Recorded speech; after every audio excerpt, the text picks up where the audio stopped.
बहुत सारे लोग ये कह रहे हैं कि भारत में कोरोना वायरस की तीसरी लहर पहाड़ों के रास्ते से ही आएगी। लॉकडाउन खत्म होने के बाद हर दिन देश भर से हजारों लोग हिमाचल प्रदेश के मनाली पहुंचने लगे हैं और उत्तर भारत में, दक्षिण भारत में जितने भी बड़े हिल स्टेशंस हैं, लाखों लोग वहां पर पहुंच रहे हैं। उन्हें वैक्सीन नहीं, वेकेशन चाहिए। और पर्यटकों की भीड़ की वजह से अब मनाली की सड़कें इतनी भर गई हैं कि वहां गाड़ी चलाने और पार्क करने की जगह नहीं बची है। बहुत सारे लोग तो अब ये कहते हैं कि अब जो नया वेरिएंट आएगा कोरोना वायरस का, उसका नाम मनाली वेरिएंट रख देना चाहिए। इसलिए हम आपको मनाली वेरिएंट के लक्षण आज दिखाएंगे। नतीजा यह है कि अब लोग सड़कों पर आपस में इन हिल स्टेशंस पर लड़ने लगे हैं। कल रात पंजाब से मनाली पहुंचे कुछ लोगों ने सड़क पर दूसरी गाड़ियों को ओवरटेक करना शुरू कर दिया, जबकि पहाड़ी रास्तों पर इस तरह ओवरटेक की इजाजत होती नहीं है। स्थानीय लोगों ने जब इसका विरोध किया तो इन पर्यटकों ने तलवारें निकाल ली और लोगों को धमकियां देना शुरू कर दिया। रोड रेज का यह मामला है। जब ज्यादा भीड़ बढ़ जाती है, सड़कों पर जगह नहीं होती, तो रोड रेज के इस तरह के मामले सामने आते हैं। ये तस्वीरें आप देखिए।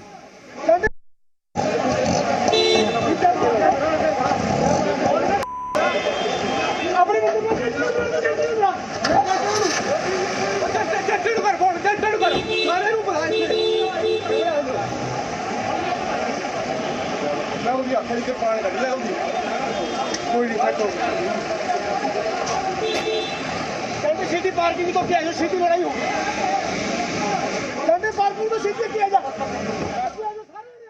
पुलिस ने इन आरोपियों को गिरफ्तार करके इनकी गाड़ियां जब्त कर ली हैं, लेकिन सड़कों पर यह सब तब हो रहा है जब भारत में कोरोना की तीसरी लहर का आना लगभग तय है। और अगर लोग नहीं रुके तो एक दिन भारत में कोरोना का ये मनाली वेरिएंट ही सबसे ज्यादा तबाही मचाएगा।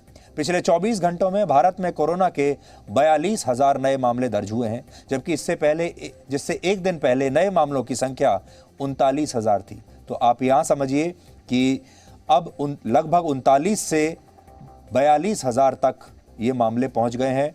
यानी कोरोना वायरस के मामले भारत में एक बार फिर धीरे धीरे बढ़ रहे हैं। और हम आपसे ये कहना चाहते हैं कि जो गलतियां सेकेंड वेव के दौरान आपने की थी, वो इस बार मत कीजिएगा। हिल स्टेशंस पर पर्यटकों की भीड़ और कोविड गाइडलाइंस के उल्लंघन पर देश के प्रधानमंत्री से लेकर स्वास्थ्य मंत्रालय तक सभी ने अपनी चिंता जताई है। आपको याद होगा, प्रधानमंत्री मोदी ने जब अपनी कैबिनेट से मुलाकात की थी, उस समय भी उन्होंने अपने मंत्रियों से यही कहा था कि जो कुछ हो रहा है इसे बहुत गंभीरता से लीजिए। तब उन्होंने इस बात पर चिंता जाहिर की थी कि हिल स्टेशन से जिस तरह की तस्वीरें उन्हें देखने को मिल रही हैं, जिस तरह के वीडियोज उन्हें देखने को मिल रहे हैं, इसकी उन्हें बहुत चिंता है। लेकिन लोगों पर इसका कोई असर नहीं हुआ। सरकार भले ही बंद कमरे में बैठकों में चिंता जाहिर करती रहे, गाइडलाइंस, दिशा निर्देश जारी करती रहे। कुछ दिन पहले हिमाचल प्रदेश की पुलिस के डीजीपी ने भी कहा था कि लोगों ने वर्क फ्रॉम होम यानी WFH यानी वर्क फ्रॉम होम को वर्क फ्रॉम हिमाचल में बदल दिया है। इनमें से ज्यादातर लोग जो यहां आप देख रहे हैं वीडियो में, ये वही लोग हैं जो अपने अपने दफ्तरों में वर्क फ्रॉम होम कर रहे हैं। ये वो लोग हैं जो कहते हैं कि हम दफ्तर नहीं आ सकते, हम वर्क फ्रॉम होम करेंगे। और वर्क फ्रॉम होम करते करते इन्होंने वर्क फ्रॉम हिमाचल करना शुरू कर दिया है। और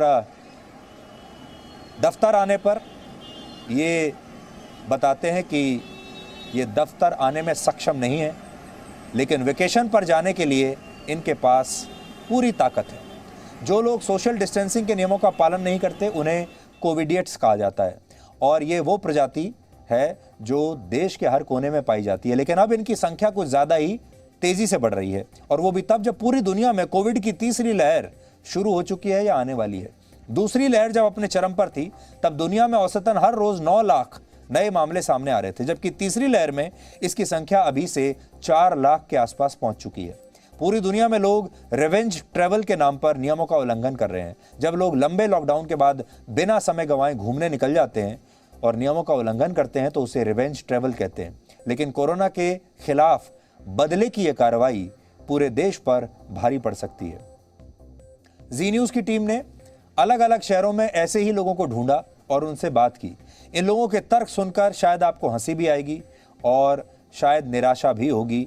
इन लोगों पर दया भी आएगी, और कोरोना की तीसरी लहर की आशंका इन लोगों की बात सुनकर आपको डराएगी भी। बहुत मज़ा आ रहा है। एक्चुअली 2 साल बाद घर से बाहर निकले हैं, इंजॉयमेंट कर रहे हैं, बहुत अच्छा लग रहा है। ऐसा लग रहा है कि जेल से बाहर निकले 2 साल बाद। हाँ, तीसरी लहर आने वाली है, उससे पहले ही हम घूमने आ गए हैं ताकि तीसरी लहर से पहले हम इंजॉयमेंट कर सकें। कोई डर नहीं है कोरोना? नहीं, बिल्कुल भी डर नहीं है। 2-4 पुलिस वाले हैं, यही करवा रहे हैं, नहीं तो सब मजे ले रहे हैं। कोई कोविड से नहीं डर रहा, जो डर रहा वो घर ही है, वो यहाँ आ रहा। यहाँ पे सब ना फोटो खींच रहे हैं बराबर, तो फोटो के टाइम तो मास्क भी अच्छा नहीं लगता ना, तो जब वहाँ पे जाते हैं तो मास्क लगा लेते हैं, और इधर ऐसे हैं। सर मन का डर की बात ये है कि डर के जिएंगे तो जिंदगी कैसे जी पाएंगे। डर में जिएंगे तो जिंदगी नहीं जी पाएगा आदमी। लड़ना है हमें, ना कि डर के भागना है कोरोना से। भीड़ है वैसे तो देखा जाए तो हम भी उनमें से एक ही है कोरोना फैलाने वालों में से, कि हम भी बाहर निकले हैं, लेकिन बंद कोई नहीं, 2 साल बाद निकले, चलता है इतना। तो अभी स्थिति यह है कि लोग होटल्स में रूम ढूंढ रहे हैं, जब वापस लौटेंगे तो हॉस्पिटल्स में रूम ढूंढेंगे। अभी स्थिति यह है कि लोगों को वैक्सीन नहीं, वेकेशन चाहिए। अभी स्थिति यह है कि लोग वेंटिलेटर वाले रूम नहीं बल्कि वैली व्यू वाले रूम ढूंढ रहे हैं, और वैली व्यू वाले रूम से वापस जब लौटेंगे तो फिर से इन्हें वेंटिलेटर्स की ज़रूरत पड़ेगी। और तब अगर वेंटिलेटर्स नहीं मिले, अस्पतालों में जगह नहीं मिली, तो फिर एक बार फिर से सरकार को कोसेंगे, कहेंगे सरकार ने हमारे लिए कोई काम नहीं किया, देश में कोई व्यवस्था है, सरकार और देश कोरोना की तीसरी लहर के लिए तैयार ही नहीं थे। फिर उसके बाद प्रधानमंत्री मोदी का इस्तीफा मांगेंगे।